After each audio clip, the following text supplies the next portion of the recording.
नमस्कार मंडळी, श्री स्वामी समर्थ. गावाकडचं जीवन आणि रेसिपी यूट्यूब चॅनलवर तुम्हा सर्वांचं अगदी मनापासून स्वागत. तर माझा काम चाललेलं आहे वाफेला पाणी द्यायचं गोठ्याला. तर गोठ्याला पाणी देऊन झालं, 2 वाफ गोठाचं आणि 2 वाफ लसणाचं पाणी देऊन झालं. उसास बंद केला आणि आता तिकडं जायचे. उद्या कांद्याची लागवड आहे म्हणून पाणी द्यायचे. पाणी देऊन झालं, उसास बंद करून मी आता चालली तिकडं. तर कांदा काटून गोळा करून असे आरण लावलेली आहे, म्हणजे पसर, आणि बकरं बसवलेली आहे, जेणेकरून आता चारीला पाणी आलेलं आहे, त्यामुळे मग इथं कडवाळ आणि बिमुख होईल. तर बघा इश बकरू कसं त्याच्या पायाला लागले वाटते. चरण्यासाठी इकडं बकरं चरतात. किती जीवन अवघड ना.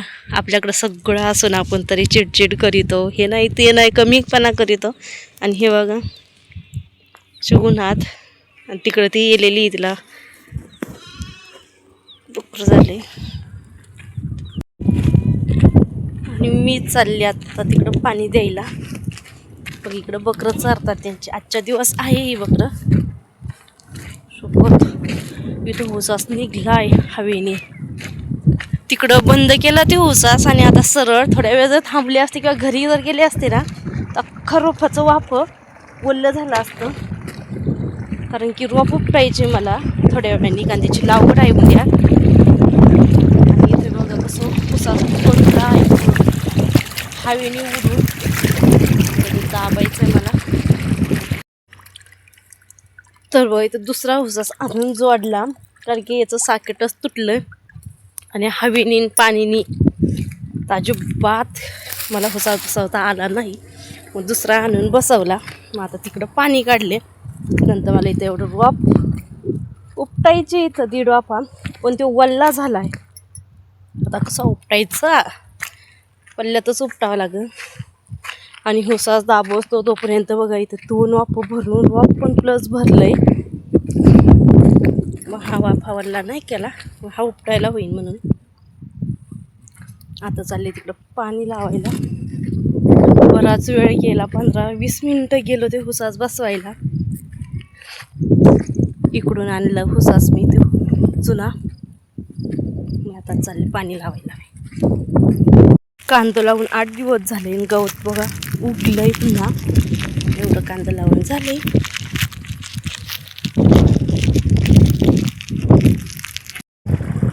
तर बघा मला इथं पाणी आणायचं होतं, मध्येच हुसास निघला, त्यामुळे असं पाणी पाटाने आलेलं आहे. आणि इथं 4 वाफ भरून झालेलं आहे. आणि उद्याला अवघड आहे, त्यामुळे बोलून घ्यायचं आहे, कारण नांगारलं त्याच्यामुळे पाणी चालायचं नाही.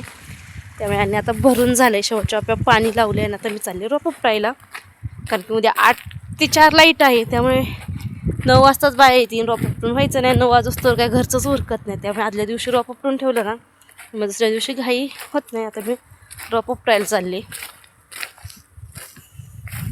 ते बघा वाफ भरल्यात. हे भरलंय तरी भरल्यासारखं वाटत नाही, पण इकडे पाणी आताच वारं दिलंय, त्यामुळे आता ठेवून दिलाय खाली.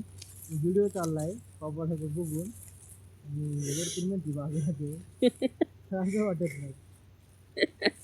मग माझ्या बाजूलाच मोबाईल आहे ना, आता माझ्यापासून बाजूलाच ठेवलाय. हा गेलंच नाही, तिथंच नाही कामावर. एकदा त्याच्यात बघायचं, एकदा कामाला बघायचं.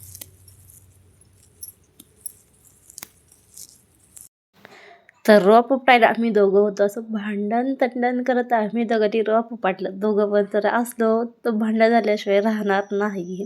आणि मी व्हिडिओ काढत होते तर म्हणत होते, लक्षच नाही कामावरती अजिबात. आणि ते आता चालल्यापासून रोप उपटायचं. इथं बघू शकता एवढं रोप उपटून झालेलं आहे. तर आणि फोनची रिंग वाजली होती, तर म्हणलं उचला फोन. मला म्हणत ते मोबाईल लांब ठेवून काम कर. तर एवढं रोप मी उपटलं होतं ते वस्तू बरंचसं. त्यानंतर माझ्याकडून तेवढं रोप फक्त त्यांनी उपटलं. आणि त्यानंतर एवढं रोप उपटून झालेलं आहे ना. आत्ताचा घरची दुट्टी चालू झालेली आहे, म्हणजे घरी जाऊन गायांना पाणी वगैरे दाखवायचं आहे, कुठे टाकायची आहे. आणि एवढं 3 सारा आहे. 1.5 सारा उपटायचा होता, पण त्यातला फक्त पाऊण वाफ उपटून झाला आहे. बांधायचं तसंच राहून गेलं. त्यानंतर आता वाजले 5:20. बघा दिवस कसा मावळलेला आहे, सूर्य कसा दिसत आहे. चला मग तुम्हाला कसा वाटला व्हिडिओ नक्की कमेंट करून सांगा. बाय, भेटूया पुढल्या व्हिडिओमध्ये.